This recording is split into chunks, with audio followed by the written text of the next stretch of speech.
Let me share something profound with you. Your thoughts are the architects of your reality. It's a statement that feels simple on the surface, yet it holds the key to transforming not just your personal life, but the very essence of how you perceive the world. Everything you experience, every triumph you celebrate, every obstacle you face is colored by the lens of your own mind. How often do we pause to ask ourselves, what kind of world am I creating with my thoughts?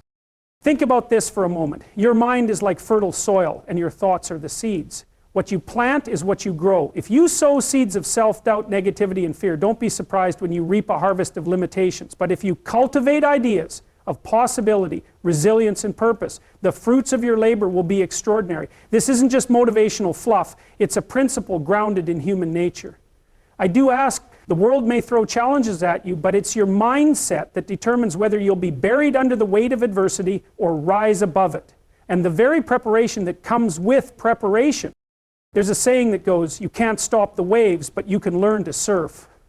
Life, by its very nature, is unpredictable. There will be days when the skies are clear and days when the storm clouds gather relentlessly. But here's the secret. You are not at the mercy of external circumstances. Your thoughts are the surfboard that helps you navigate even the roughest waters. By shaping your mindset, you gain control over how you respond to the inevitable ebb and flow of life. That response, in turn, shapes your reality. It's not about ignoring hardships or pretending that pain doesn't exist. It's about realizing that your power lies in how you choose to think about what happens to you. We've all heard the phrase, change your thoughts, change your life. But have you ever stopped to realize just how literal that is? What you focus on expands. If you constantly dwell on what's wrong, you amplify your sense of dissatisfaction. But when you consciously direct your thoughts toward gratitude, solutions, and growth, you begin to see opportunities where others see dead ends. The world doesn't change, but your perception of it does, and that shift is enough to change everything. Consider the stories of those who have achieved greatness despite overwhelming odds. What separates them from those who crumble under pressure? It's not superior intelligence or sheer luck. It's their ability to hold on to empowering thoughts. They remind themselves, often in the darkest moments, that every setback is temporary, every failure a stepping stone. They cultivate thoughts of resilience and determination, and those thoughts become the foundation of their reality. I can, they tell themselves, even when the world says otherwise. And because they believe it, they find a way. But let's not romanticize this process. It's not easy to maintain a positive mindset when life feels like it's falling apart. The human brain is wired to focus on threats. It's a survival mechanism passed down from our ancestors.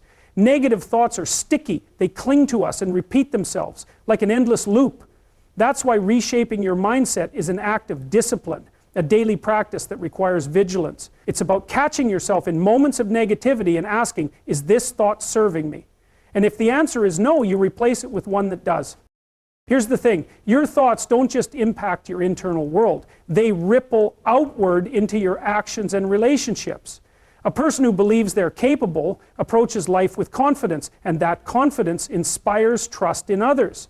On the other hand, someone who's trapped in a cycle of self-doubt will hesitate, and that hesitation becomes a self-fulfilling prophecy.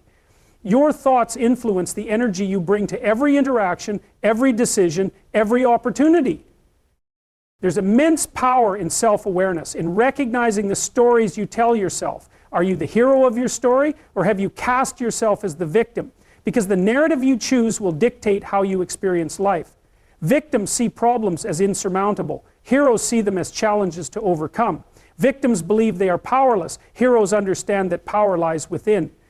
And make no mistake, you are writing your story every day with the thoughts you entertain. Marcus Aurelius once said, "You have power over your mind, not outside events." Realize this and you will find strength. The Stoics understood this truth centuries ago, and it remains just as relevant today. Strength doesn't come from an easy life. It comes from mastering your thoughts in the face of difficulty. It's about choosing calm when chaos reigns, choosing hope when despair threatens to take over. And it remains just as relevant now as it once was.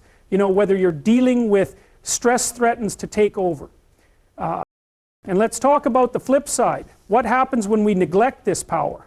When we allow our thoughts to run unchecked, they can spiral into destructive patterns. Fear turns into paralysis. Doubt becomes a constant companion.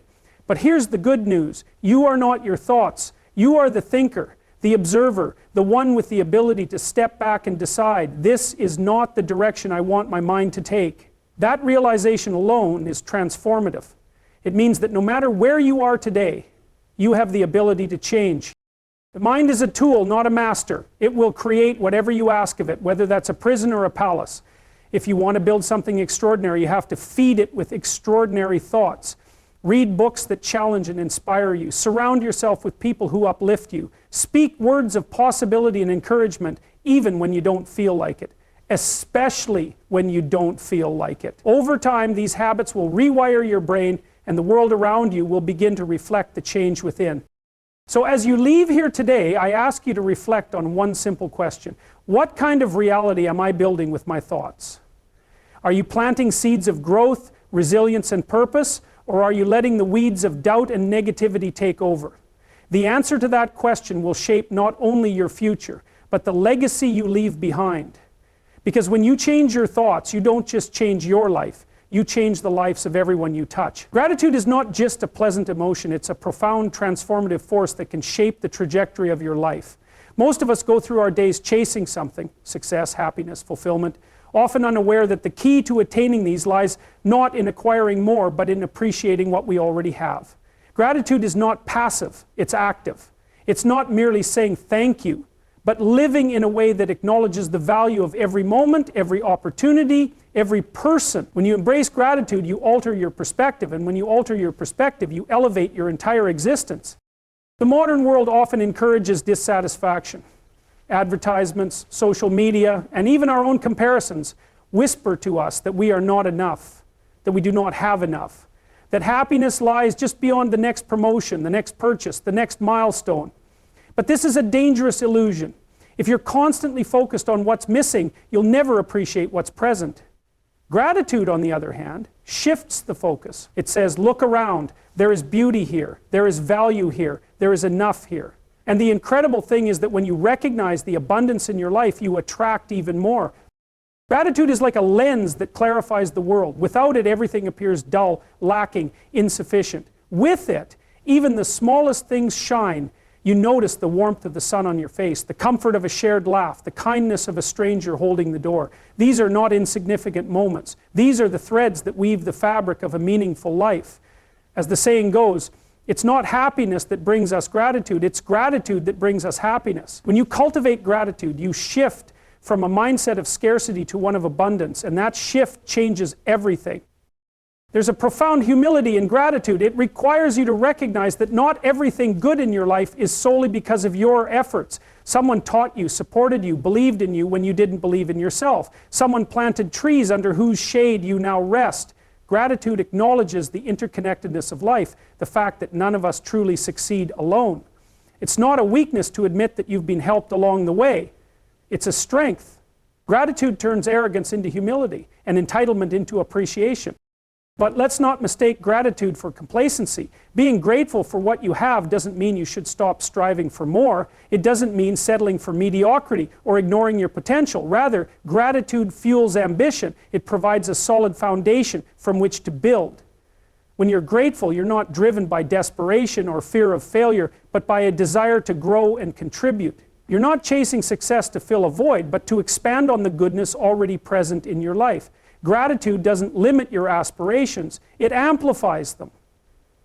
And the whole point of surrender is to amplification. It's important to understand that gratitude is a practice, not a destination. You don't wake up one day and suddenly feel grateful for everything. Life will test you. It will hand you difficulties that make gratitude feel impossible. But those are the moments when gratitude becomes most powerful. When you can find something to be thankful for even in the midst of hardship. You prove to yourself that you are resilient, that your spirit is unbreakable. Gratitude turns what we have into enough, they say, but more than that, it turns challenges into lessons, pain into strength, and endings into beginnings. There's also a contagious quality to gratitude. It spreads.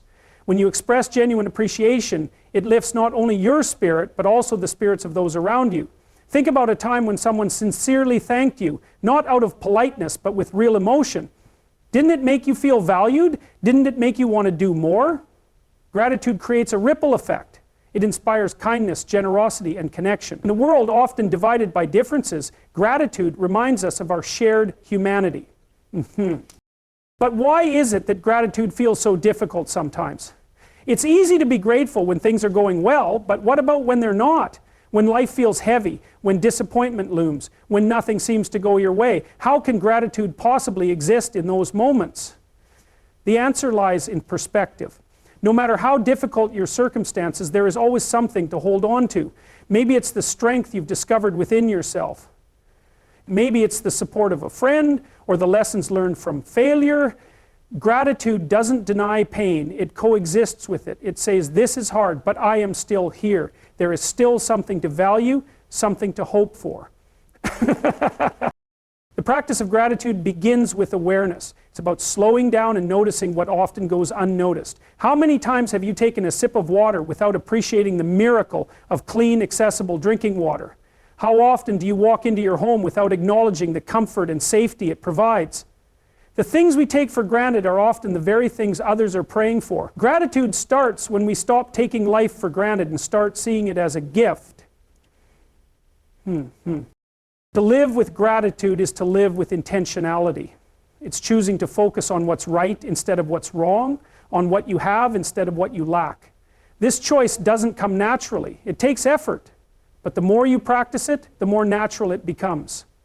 You can begin with the simplest of actions. Write down 3 things you're grateful for every day. They don't have to be grand gestures or life-changing events. Often it's the small things that matter most: a kind word, a beautiful sunset, the feeling of warmth on a cold day. Over time, this practice rewires your brain, training it to look for the good in every situation. Gratitude is also deeply tied to presence. When you're grateful, you're not lost in regret over the past or anxiety about the future. You're grounded in the here and now. And the present moment is the only place where life truly happens. So often we miss out on life because we're too busy wishing for something else. Gratitude brings us back to the present, to the richness of the moment we're living in. It reminds us that life is happening now, not someday. In the end, gratitude is a choice. It's not always an easy one, but it's always a powerful one. You can choose to focus on what's missing, on what's unfair, on what's painful, or you can choose to focus on what's present, on what's good, on what's possible. That choice shapes your experience of life. As the saying goes, gratitude unlocks the fullness of life.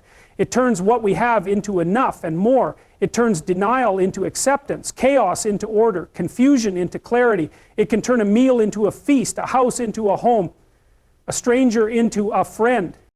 So today, I challenge you to make that choice. Choose gratitude, not just as a feeling, but as a way of life. Let it guide your actions, your relationships, your goals. Let it remind you of the abundance that already exists in your life, and let it inspire you to create even more. Because when you live with gratitude, you don't just see the world differently, you live in a world that is different. And that, my friends, is a life worth living.